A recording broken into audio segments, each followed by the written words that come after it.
Hello and welcome to the patch notes for patch 7.4. The preliminary notes launched today, this morning on the 12th of December 2025. Obviously, the patch is coming out on the 16th. And yeah, we've seen a lot of developer blog stuff, lots of special site stuff, but now we've got the actual notes. So let's go through this, skipping only minor things, really. So let's have a look at this. So obviously we've got a new MSQ. We've got a couple of pictures for that. We've got Alphino and Alice being led around. We've got Wook apparently in this storyline, which, yep. That's Wook Lamat. It starts with the Winds in Solution 9, X11.9, Y6.3. And of course, that's with Alphino.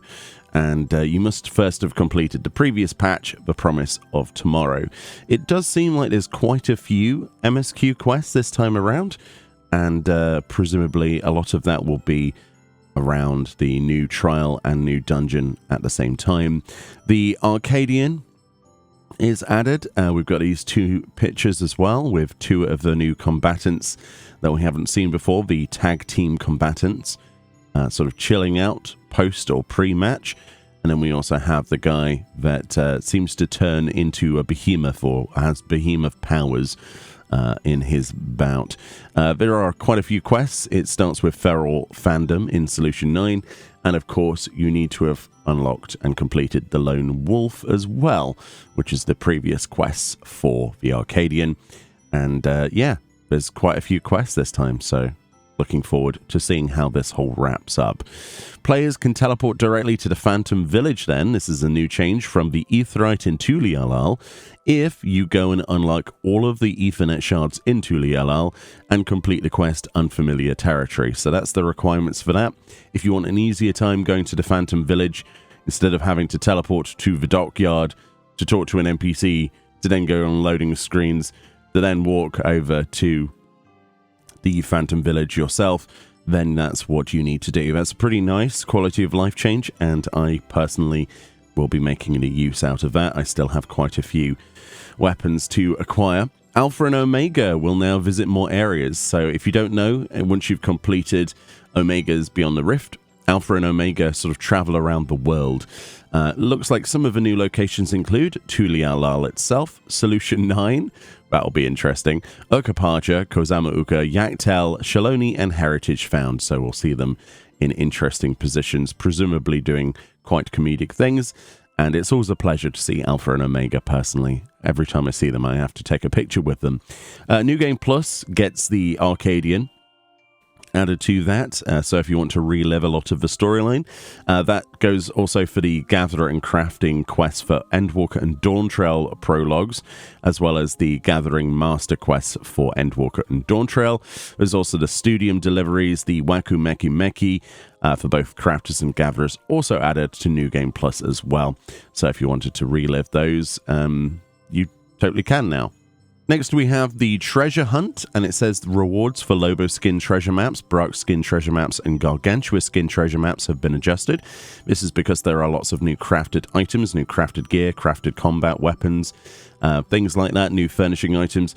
There's quite a few new items being added then to the Treasure Hunt map dungeons. This includes rewards in Senate Jaja Gural and Vault Unairen.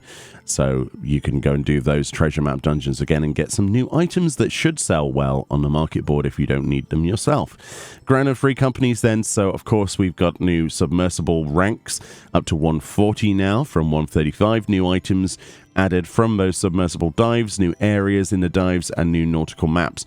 So lots of new things, presumably a new minion or housing items. Speaking of housing items, new furnishing design contest winners and entries have been added from 2022. This includes some indoor items such as food platters. I'm not sure if the dress is new. And we've got this sort of seance-y table, kind of mystic table with tarot cards. Interesting, very interesting. And outdoors, we've got a frozen pond with a nice snowy bridge. Looking very nice there. I love that. Additionally to that is just new furnishings as well. Some of the indoor items, we've finally got the DJ set from Solution 9 from the actual bar. You might have seen me talk about this before, saying I really want that. It's got some little steps that go up to it, and then you've got the DJ set. So if you're a budding Laporit, or perhaps you just want to have things for your venue, this is a great idea. There's also a neon sign with a Yan on it. That's definitely going to be used by the community. This is presumably the new Hell on Rails trophy. They don't usually show this on patch notes. They usually are like, oh, this is a spoiler, we can't show that. But it looks like the front of Doom Train as a trophy. We also have some like mushrooms on a little stand. We've got little bonsai trees, different sort of trees in pots, and then what appears to be a map of some description. Yeah, some really cool items. We've also got some Tulialian like set pieces. Presumably these are housing merchant purchase. That's the sort of thing you would expect to see, including carpets and counters and other things. And then we have some outdoor items, including a snowy bush. So it's a bush with snow on it, and a place where you would expect to start Final Fantasy X as the camera pulls out. So yeah, a place where there's loads of swords stuck in the ground from a battle. So if you wanted to add that to your collection. Very cool stuff, actually. I like that. New orchestra and rolls have been added. Lots of new music in this patch. New aquarium fish have been added. Very cool. And there's also the tea flowers, right? New seed for flower pots, so you can grow tea flowers. They look like that. That presumably means there's a corsage that you can make in terms of glamour from the tea flowers, so we'll have to look at that as well. They usually add something glamour related you can create from the new seeds. Gold Saucer then. We do get confirmation that there are new prizes available for purchase using MGP. However, they do not show as an example. So yeah, definitely want to go and make sure you get as much MGP as possible. Today is Friday, so just after this video will be Fashion Report. The following adjustments have been made to gates. So as you can see, to accommodate the new Cialidays themed stage for Air Force One, they've pushed things around a little bit. Every hour on the hour is Air Force One, the Cialidays, Cliffhanger, and Leap of Faith, with one of 3 available courses. Howley, 20 minutes past the hour is Any Way the Wind Blows, Slices Right, and Air Force One of the Gold Saucer version. And 40 minutes past the hour is the Slices Right, Leap of Faith, and Air Force One, the Cialidays. So you get 2 instances of the new map of Air Force One. Basically, they've tried to rotate that in so you see it more often. New Triple Triad cards have been added. That's a kind of, obvious statement. Presumably new stuff from the Arcadian as well, right? New Triple Triad cards from that storyline, probably from other storylines as well. New character voices have been added to Doman Mahjong. Oh boy, last time I did a video on Doman Mahjong voices, it got like 600 views. I don't think there's many people that care. It doesn't really say. It says every little thing she does is Mahjong is the prerequisite in Heavensward. Exchange MGP for the unlock a designated character's voice. So it's something to do with patch 7.3 and 7.4. So we'll have to see what character that is. I can't for the life of me think. Maybe, I don't know. Actually, I can't even guess. Miscellaneous then. So there's a new prize then, new prizes from Chloe's Wondrous Tales. This is a very nice little... Is that a toucan? I'm not sure what this bird is. I am not a bird person. It's an earring, a bit blurry on this image. This will likely be Chloe's silver combinations. However, they do say the gold and silver combination rewards has been updated. And of course, as part of this, Wondrous Tales now has the new Mistwake dungeon, Sandoria the Second Walk, and Walker Shirte Triumph, which is a new PvP map added to it on Wondrous Tales. One of the coolest things, obviously, is faux hollows. Of course, requiring Tsukuyomi's Pain, a new Unreal trial in this patch, instead of Reef of Snakes. You can exchange your faux leaves for this. How cool is that? It's a little fracture boy. It's a little bomb gravel man. He's awesome. Awesome, awesome, awesome. Yeah, I love it when they add creatures as mounts. There's a lot of really cool creature models in the game, and this is really... I'm excited for this, flying around on this.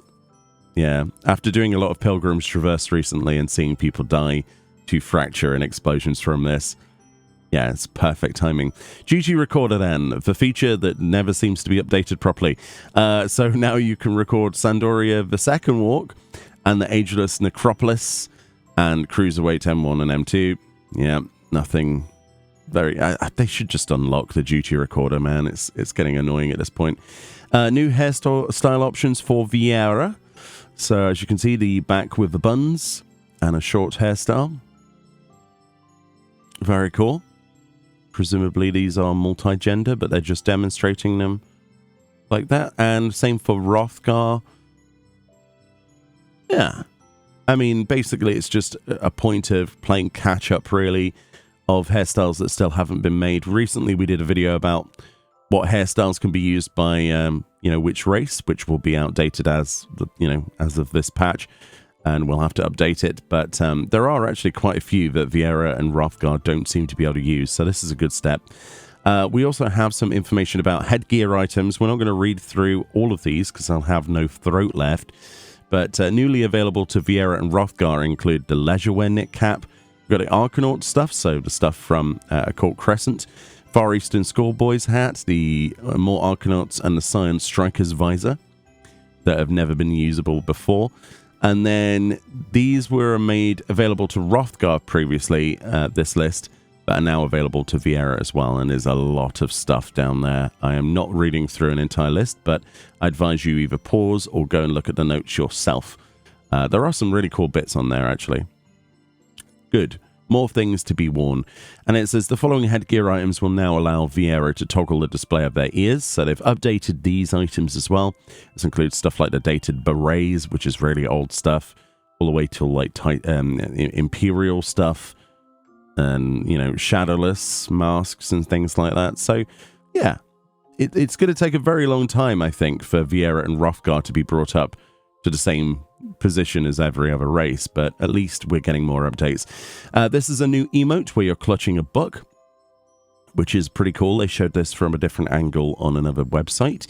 An icon has been added to indicate whether an emote can be executed while using a torch fashion accessory. So this is the new icon. So there is a torch accessory, and now you'll be able to tell if something will work with that torch being used. They've also changed the cheer emotes from cheer on, cheer wave, and cheer jump to cheer on blue, yellow, and red. That makes more sense because you're trying to remember which one was blue, etc. Nice little text change. And also the icons changed as well to be less sort of vague. It's now block colors, so you know that this one is yellow, for example. This one is violet. This one is red. Very nice little changes. Of course, the new dungeon Mistwake's been added. This is average item level 735 or above to get in, with 4 players for 90 minutes. And this is obviously part of the MSQ. The item level sync has been added to the Underkeep and Miso terminal, 760. And Hell on Rails has been added, 745 average item level to get in this. And it's part of the MSQ once again as part of that quest. The Extreme then, 760 average item level to get into that. And this will obviously unlock after completing the storyline and then talking with the Wandering Minstrel in Tulia Lull at level 100 to get the Extreme version. Very cool. And of course, there's also items you can exchange for gear. Speaking with Uashep, you're in Solution 9 after you've done it. So there we go. Go back to Solution 9 after you're clear. Tsukioni's Pain Unreal then, a new Unreal 695 average item level, bringing up this back to level 100. So more people can experience this. If you've never done the Fantastic Mr. Foe quest to unlock Unreal, you need to go to Idleshire and talk to the painfully Ishgardian man. And the drop rate for the Wings of Knighthood has been increased. So if you were trying to get some more of your wings, you've got your first nerf to this. And they can also be purchased in exchange for totems now. So if you've got 99 knight totems, you can get a Wings of Knighthood. Heavyweight tier for the Arcadian's been added. Look at that arena. That's the first time we've properly seen it without all the saw blades moving around. That's interesting, isn't it? Very cool. 745 average item level. And of course, requiring the quest unlock to go in there. You've got yourself the Hollow Helmet, Hollow Armor. So we've still got those things that you need to collect to be able to exchange for various pieces of armor once again. Savage is obviously being added on January the 6th at 2 a.m. PST, which is 10 a.m. GMT or 2100 AEDT. And of course, you will not be able to unlock even Stone Sky Sea to practice this, the item exchange, or Savage until then. And we've got a couple of pictures here. Very nice to see the characters involved. And yeah, it's basically the usual sort of dealio. You've got the 795 average, the item level weapon coffer, 790 armor and accessories. Yeah, you've got your weekly lockout as well, obviously. Yeah. So the following duties have been added to the Raid Finder. So Hell on Rails Extreme, Tsukiyomi's Pain on Real, and M1 through M4 Savage of Heavyweight. So that's in Raid Finder. And then Duty Finder has got M1 through M4 of Cruiserweight Savage, the Windward Wilds Extreme, and the Minstrel's Ballad Necron's Embrace. So there we go. Ageless Necropolis gets a 10% echo effect, which increases up to a maximum of 50%. As well as Necron's Embrace gets a 5% echo up to a maximum of 25% echo. So if you still needing to do those extremes, you totally can do so easier now. The adjustments have been made to Sandoria the Second Walk. Finally, the weekly restriction on rewards has been removed. And also the Montois coins has been removed, so the restriction on those. So if you're wanting to get some fast track items, coins for upgrading your gear ready for the new Savage tier, this might be a good option for you specifically. And I just like the fact that we can go in there and roll on whatever we want now and not be locked each week. So that's good. When completing Pilgrim's Traverse challenge log objectives, rewards will now be stored temporarily in the loot list should your inventory be full. So instead of not being able to obtain something, it will pop up with a screen and gives you time to go in your inventory and throw a couple of things out. Then you press the accept button and then it gets added to your inventory. Quite a nice little quality of life change, but you should probably empty your bags before doing content. I should probably pay attention to that myself, because I never do.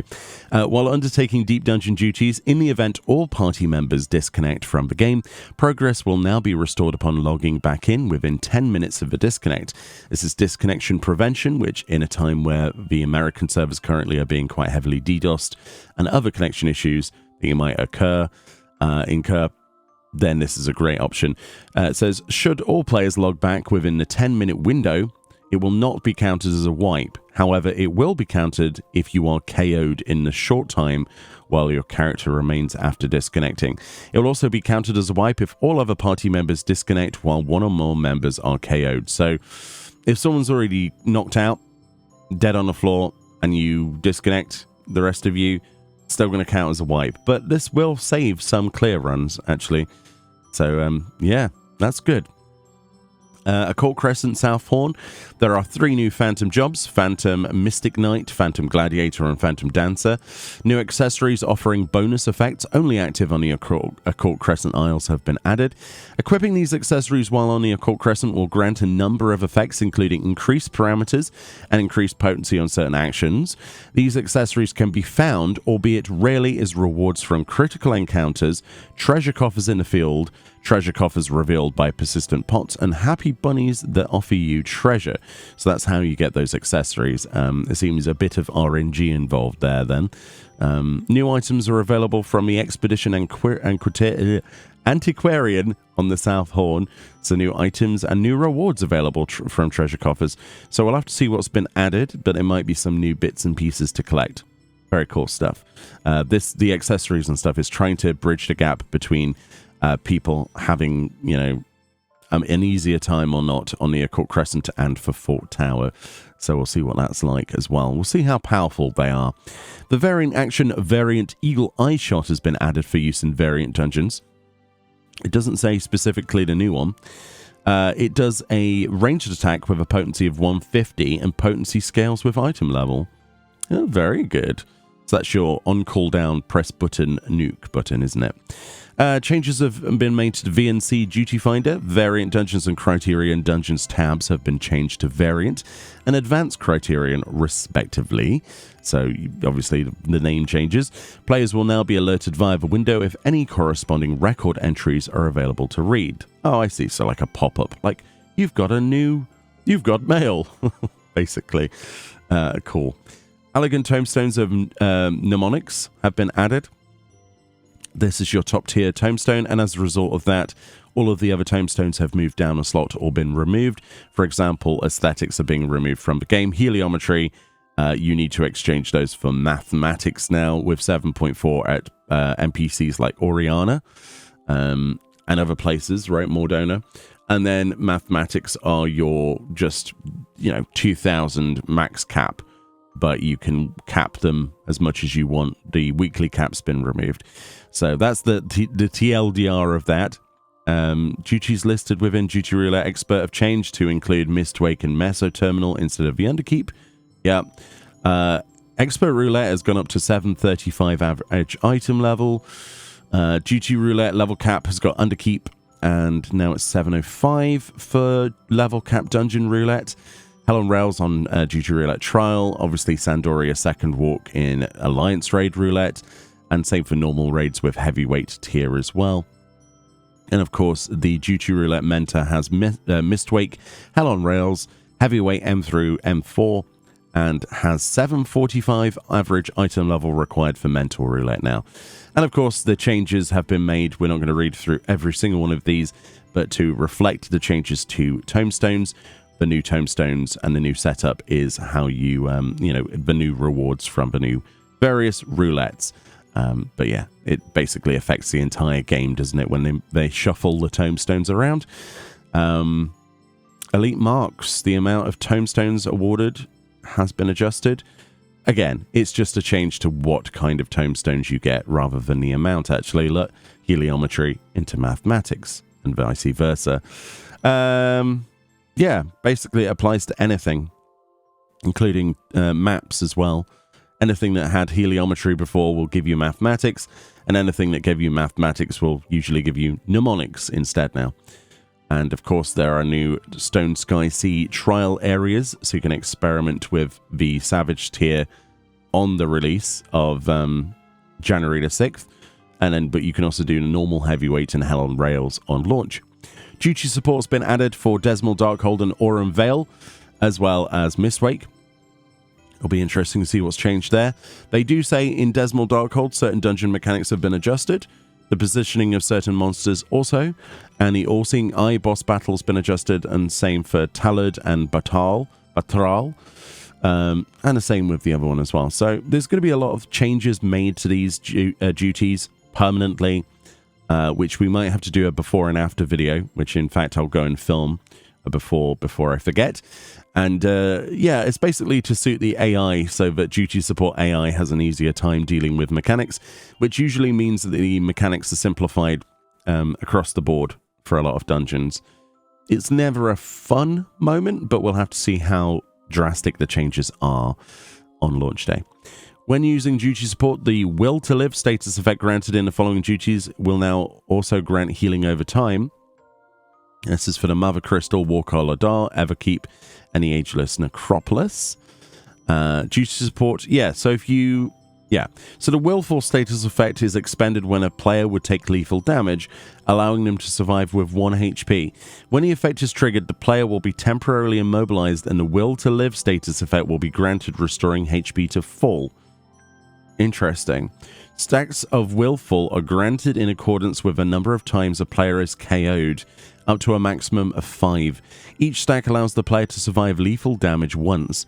The Willful status effect and any remaining stacks are removed upon defeating the boss. Yeah, so if you're having a tough time, I guess, when you're doing any duty support or trust stuff, you'll get the Willful status effect start stacking after being incapacitated and re-challenging. So it's kind of like the Echo, sort of, for duties. But I don't know why you would be dying that many times in a trust dungeon anyway, right? I don't know. The Willful status effect is also granted to the beginning of duty support for Bowl of Embers, Naval, Howling Eye, and Porta Decumana. The icon for the cover and covered status effects used by allied and enemy NPCs during certain duties and instance battles has been changed, so now it's a very simplified blue icon. I quite like the old cover icon. The new one makes sense. It makes more sense. It's easier to see. I know why they've done it, but I quite like the artistry of this one. Oh well. So obviously new PvP stuff for Trophy Crystals. We'll have to see. Oh yeah, it's the previous PvP series. So what was it? Series 4, I think, will be added. trophy crystals, if I remember correctly. So Series 9 ends and Series 10 will begin. The mount this time is very cool. It's like the spinning face man, this mask, where you're holding on to its horns. That is a very, very cool mount. I cannot wait to get that. So that'll be one of the rewards from Series 10. Very cool. They've spoiled one of the best rewards, but that's definitely got me interested in doing PvP. And of course, yeah, there's crystalline conflict stuff as well. They say in the Bayside Battleground, players will now receive the swift sprint status at their team starting point, even if the opposing team has pushed a tactical crystal past their checkpoint. Okay, trying to balance things out a little bit, make the matches quicker. This is the previous Feast gear for Feast Season 1 and 2, isn't it? Which will be in exchange for Commendation Crystals. Commendation Crystals you have to place quite highly in ranked crystalline conflict to get crystals. So it's basically you still need to, you know, it's still kept by high ranked PvP. So if you missed out on the Feast stuff, you can get that again. But it's not necessarily for the faint of heart. Season 17 will end and Season 18 will begin of ranked. And let's see, for North America, that's Primal. Japan, it's Gaia. Europe, it's taking place on Chaos, and obviously Materia for Oceanic. So that's where your ranked will be. You'll have to come over to Chaos on Europe to do that, and Primal on North America. There are some small changes to the ranking rewards, nothing too crazy. There is the Walker Shirte Triumph added to Frontline, which is an interesting instance where essentially you're enlisted into a grand company, any of the three, and you basically have to reach 1,400 tickets to be declared the winner. You can capture points. These are triumphs, basically, and they cannot be reactivated, basically. So you go there, you cap them, and as soon as they're finished capping, your team owns them now. That's it. Other teams cannot come over. You don't have to stand here and defend. Other teams can't come over and cap that anymore. So it's to promote fast-paced combat. Different triumphs have different shapes with more points of capture as well. It's one person per capture point as well. You don't need multiple people. And then obviously this will affect your tactical rating the more of these points you take. So it's fairly simple, really. There's different ranks. B rank, look, with a triple. A rank has got 4. We've got an S rank, which is obviously, you know, 5-sided, which is lots of points. There's also weather effects like snow. It says, as time passes in a match, snow may begin to fall on Worker Shirte. While snow is falling, snow spirits will appear around the arena to engage in a bout of mischief making. So these are basically line of sight blobs. They will spawn and block line of sight. There's also the Blessed Blast, which will give you a barrier that will nullify damage until the barrier is broken or, you know, it runs out in time. Auroras, or like the Northern Lights spawn. This will give you a much quicker fill of the limit gauge on all players, and also increases the likelihood that more powerful triumphs will activate. So like this fella will probably activate more often. So it can change the course of scoring the further you go, right? And the more weather conditions happen. We've also got Battle High, obviously, in here. You can confirm this on the HUD and also on the player icons.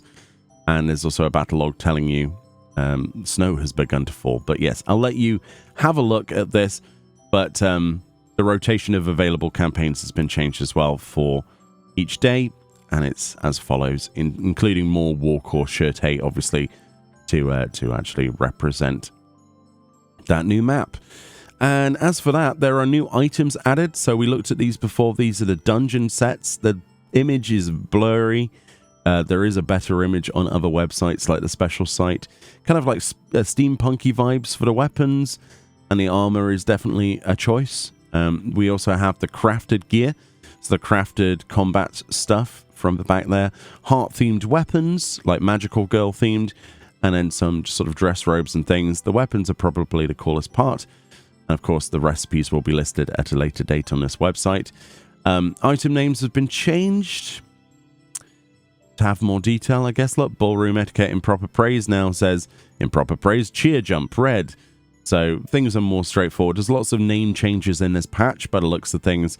There's new die channels. So 2 die channels have been added to a bunch of relic weapons.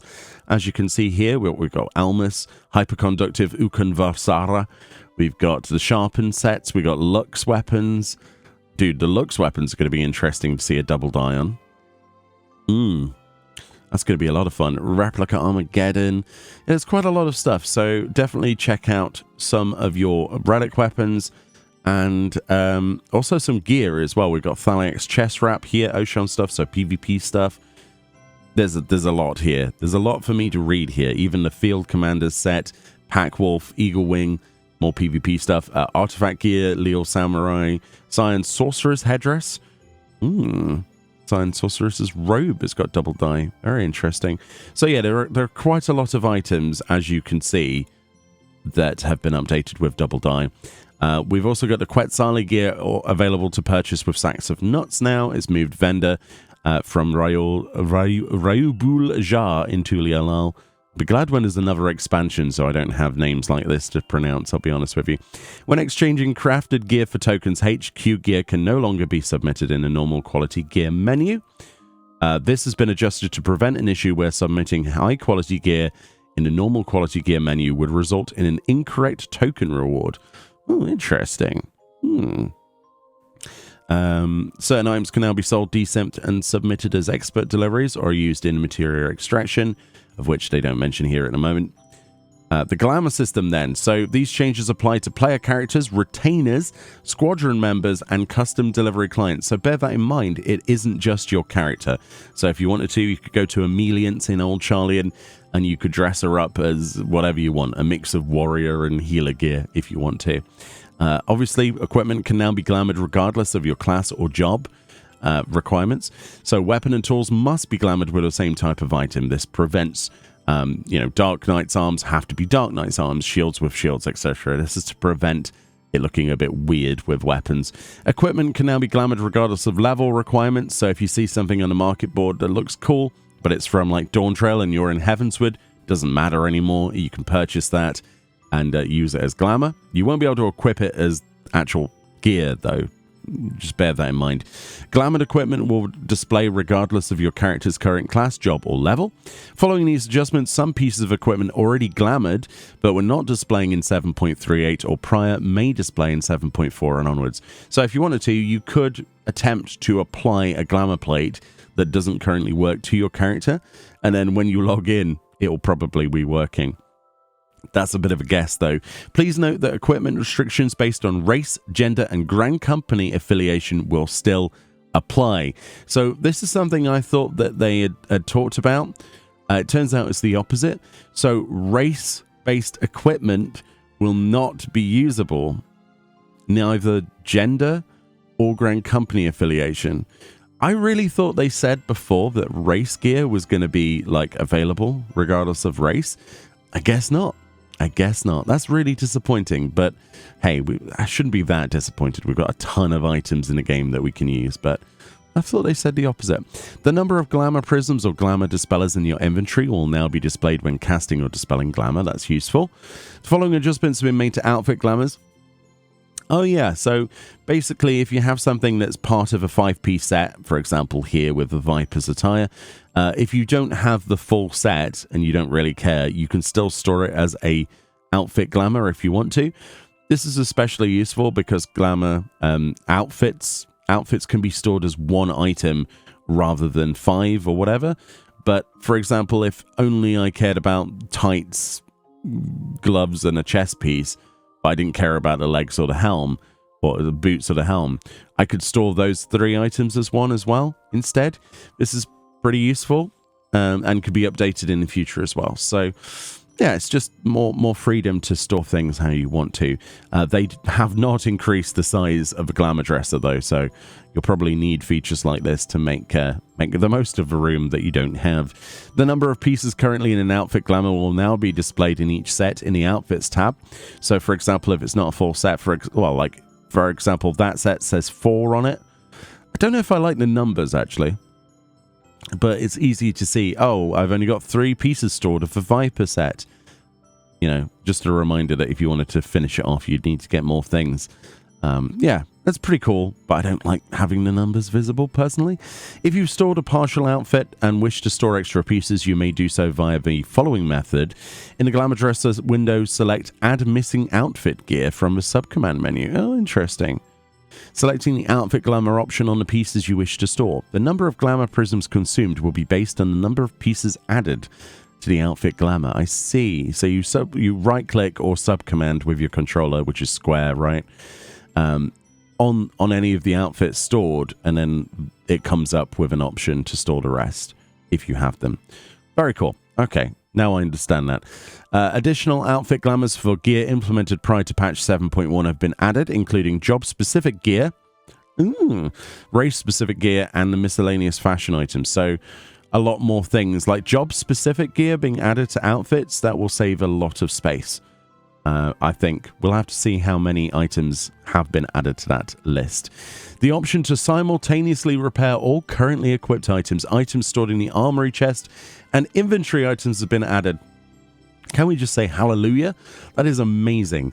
Repair all inventories. Dude, pressing this button and then, well, not having to press the repair all and then go to the next drop down and do the same. Because I play multiple jobs, you probably play multiple jobs and classes, and they've got varying amounts of durability left. And it's such a hassle to go through the menu, and now there's just one button. Thank you, Square Enix. This has been highly requested. Oh my goodness, what a quality of life change that's going to be. Now, I need to remember that button exists, though, because we've still got the repair all button on the right, and my natural, like, muscle reaction is going to be to go to the right instead of up there. They should probably move that button there or replace that one, but there we go. Interesting. The confirmation prompt when extracting materia has been removed. Oh, that's good. That's good, because that's really, really annoying when you're trying to extract materia and it keeps coming up with a bloody menu. So that's good. The following additions and adjustments have been made to trial synthesis. Following settings can be adjusted. Starting quality and condition always normal. This is to try and prevent people having to use things like Raphael, right? Or at least try and figure things out in the game. It isn't at the point where it could beat something like one of those calculators. It's nice that they're adding to it, but I think it needs a completely new revolutionary calculation system rather than trial synthesis. It's not something I end up using personally. You might use it, but yeah. The trial synthesis settings window will now reopen once trial synthesis is complete. It says you may now choose to synthesize only normal quality items using quick synthesis. Well, that's good. So you can tick another box to change that. There are new miner and botanist gathering points. Of course, new items added to those. The location of the gathering points in Yaktail has been moved around. New fish have been added. Fishers may now change their active bait while mounted. That's a nice one. The visual effects of precision hook set and powerful hook set will now only be displayed when hooking fish susceptible to each skill. That's quite good, actually. The time spent immobile after gathering has been reduced. The level cap for desynth has been increased to 770 from 750. And you may now choose to receive only normal quality items when desynthing. That's cool. Ethernet shards have been placed in Sinus Adorum and Phaena. Attuning with these shards will grant you access to the region's Ethernet. In 7.41, Ethernet shards will be placed on Oisies as development of the star progresses. As of 7.4, all Ethernet shards will be installed on Sinus Adorum and Phaena. Easy to get around. Ethernet shards are pretty useful. Yeah. Instead of needing to use the Cosmo liner thing, you know, the floating around thing, you can just use Ethernets now. That's pretty good. It's pretty good. When performing stellar missions on the same star, a gold count will now be given based on the number of consecutive missions completed with gold star rank. Consecutive gold star ranks in Class A or higher stellar missions or provisional missions will add to your gold count. Okay, this is new. Gold count progresses from 1 to 5, after which you will be able to reach superstar status. Acquiring 2 golds or more will result in reward bonuses. Superstar is 30% increased rewards. Right. Upon obtaining the reward bonus granted by superstar status, the gold count will be reset to 0. Critical missions do not add to the gold count or grant reward bonuses. Interesting. Huh. Completing a mission with a bronze or silver grade will reset the gold count. Failing or abandoning will also reset it. And undertaking a mission lower ranked than Class A as well. However, undertaking a stellar mission of a different crafter or gatherer will not reset it. Mech Ops do not reset it. Abandoning your current stellar mission after being selected as a pilot for Mech Ops. Oh, that's good. So you're not punished for actually doing stuff. That's good. Participation in large-scale projects and undertaking, completing, failing, or abandoning a critical mission and moving to another area. They say, please note that each star is its own individual gold count. If you accrue a count on 5 on Sinus Adorum, the count will revert to 0 if you travel to Faena. I see. But it does come back if you go back to Sinus Adorum. So it's like their own separate instance rules. Interesting. When undertaking stellar missions, a message will now be displayed if the mission requires expert recipes. That's good. An exclamation mark icon will now be displayed above the NPC Aelrot when a Mech Ops directive has been issued. That's nice because you don't always look at the map. Sometimes it's easier to just see in front of you. And that's going to be nice to see it above his head and just click on him. You may now speak with Leflada on Sinus Adorum to warp to mission sites during red alerts. Additional announcements will be displayed before and during red alerts. The Exo tablet has been expanded in preparation for the artifact search feature will be added in 7.41 with a new world, right? So artifact search feature. Oh, we get to look at that then. Interesting. A portion of cosmic exploration text, well, that's a mouthful, has been updated to correspond with the artifact search missions introduced in 7.1. The drone bits referenced in the updated description will be obtainable on Oisies, the cosmic exploration destination added in 7.1. 4.1, rather. You'll now be notified of initiative progress upon arrival in cosmic exploration areas. This notification can be toggled on and off by accessing cosmic exploration settings on your Exo tablet and selecting the options under messages from the initiative. I just need a sip of tea. That's better. New mounts have been added. So are we saying these might be from PvP? Because they kind of look like the snow bunnies, right? Or will this be from somewhere else? No idea. They're cute, though. And look at the barding. Oh, my goodness. This is the Hell on Rails barding. You can make a choo-choo chocobo. Awesome. That's adorable. And then we got the two minions, the sort of Alsatian dog meat style, and then the floofy cat. New faceware. Oh, interesting. Finally, we're getting past glasses, and we're going towards face coverings. That's good. I wanted something other than eye patches, and I did mention the Scions bandanas and the Nier-related stuff, so that's cool. That's really cool. Hopefully there's more than just one. A green mark will now be displayed in the faceware menu on items you've recently obtained. Oh, that's cool. That's good. Nice little indicators, quality of life stuff. So, graphical updates then. So, certain NPCs have had the adjustments to model quality, texture resolution, and material qualities of faces have been improved. Texture resolution and material qualities of gear have also been improved. So, this is various NPCs you might encounter. It doesn't list which ones.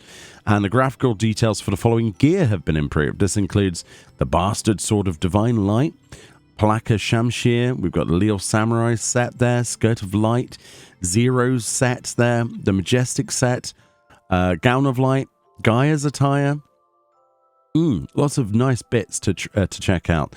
So less pixelated textures up close and personal should mean that these outfits look better. Very cool. Looking forward to seeing what they look like. In addition, with all of the new double die channels as well that some of those might have got. In order to prevent server congestion, they're implementing multiple field instances for Solution 9, Living Memory, and the areas newly added in 7.4, which they don't list. We'll monitor server activity and remove this feature when congestion is determined to be no longer an issue. So if you're on your hunt trains, it does look like you'll have multiple Living Memory instances to take part in as well. So if you want to get some of those. Additionally, if you're still needing the super big fates inside Living Memory, Because of the multiple instances, you'll have even greater opportunities to do that Super Fate. So definitely check out like Faloop or any of the other Discord server communities for hunts and things like that. You'll probably be able to get those rewards done a lot easier on this patch. The division of Ilmeg, Urkapatra, and Shaloni into multiple instances added in 7.3.5 will be removed. The following additions and adjustments have been made to achievements. So obviously there are new achievements and titles. And of course, with the new duties, the tank achievements have been changed to include the new duties. Yeah, effectively. Yeah, that's what they've done. The following adjustments have been made to retainers. There are new retainer exploration ventures added, and new items could be obtained from quick exploration. So that's cool. Lots of new items to collect.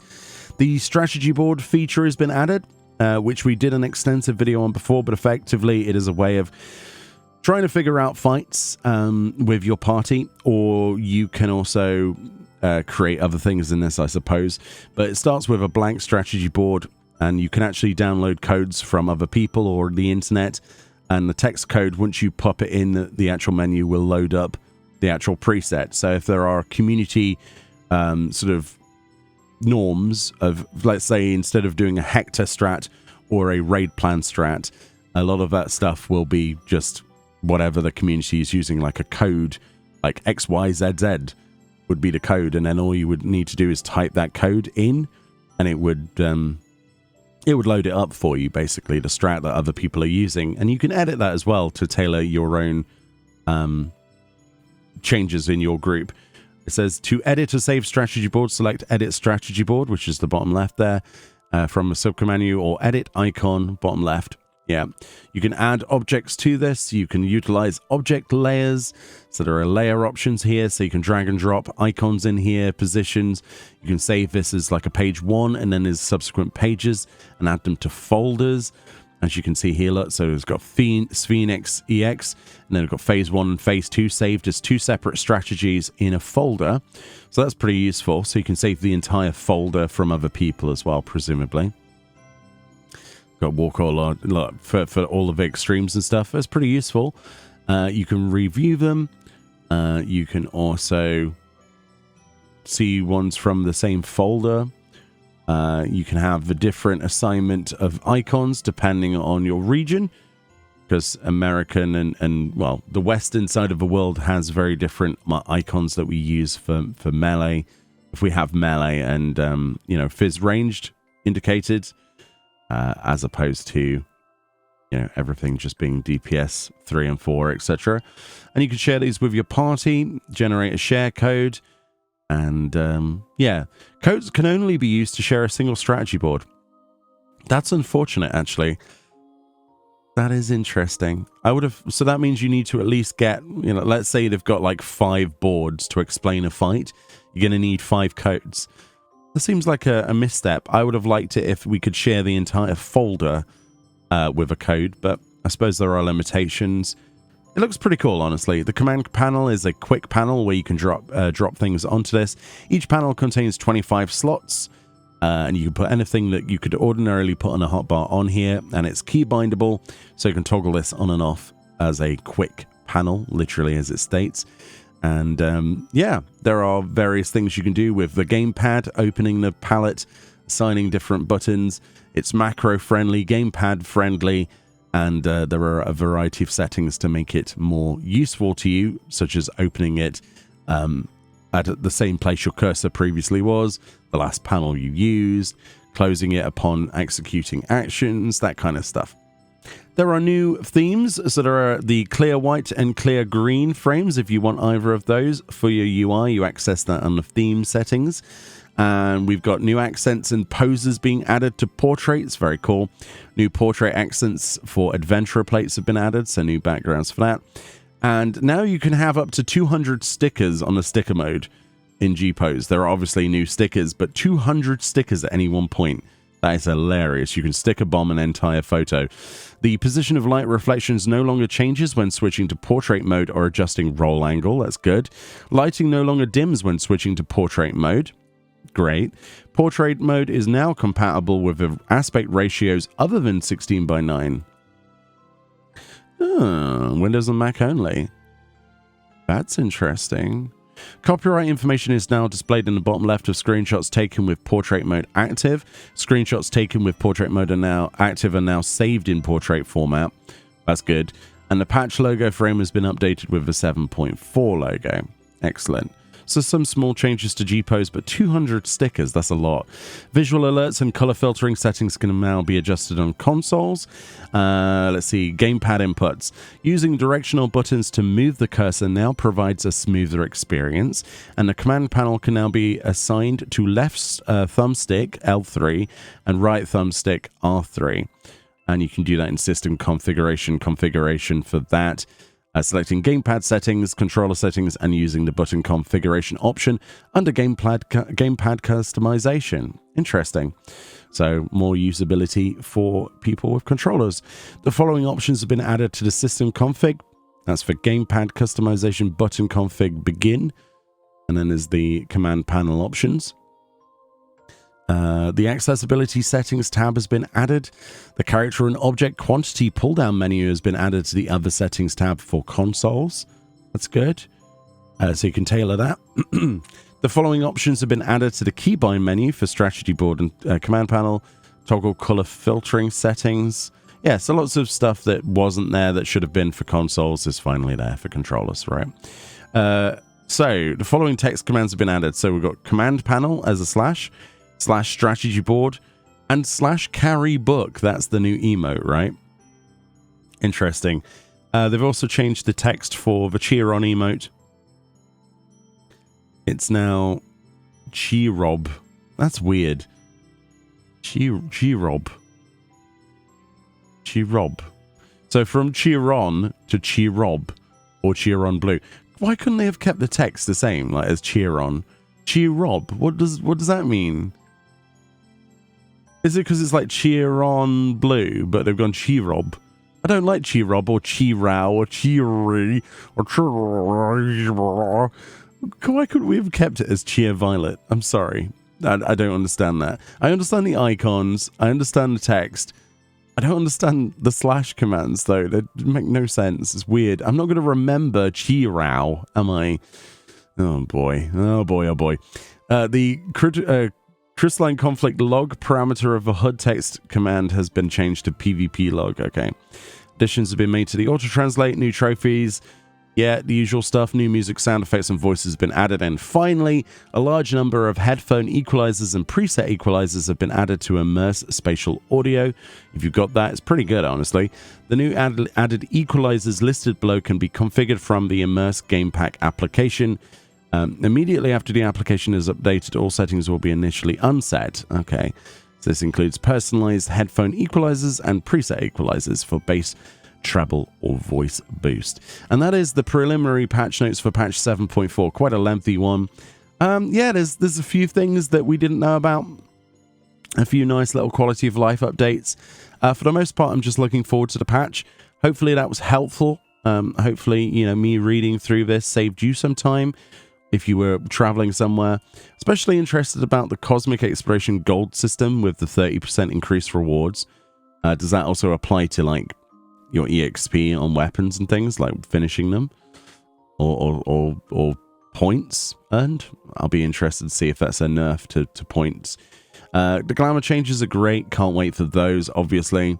Lots of double dive features added. There's too many to list. Very excited for just getting stuck into the patch.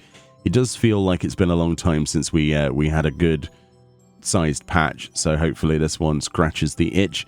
And I'm really looking forward to Hell on Rails. That's probably my most anticipated part of this patch. And yeah, some good stuff in here. Good stuff. Anyway, let me know what you think about any of the new additions or things in the patch notes. Anything you're disgruntled with or excited for, leave it in the comment section. We might have a discussion on that later. And I'll see you all next time. Have a fantastic weekend. Bye-bye.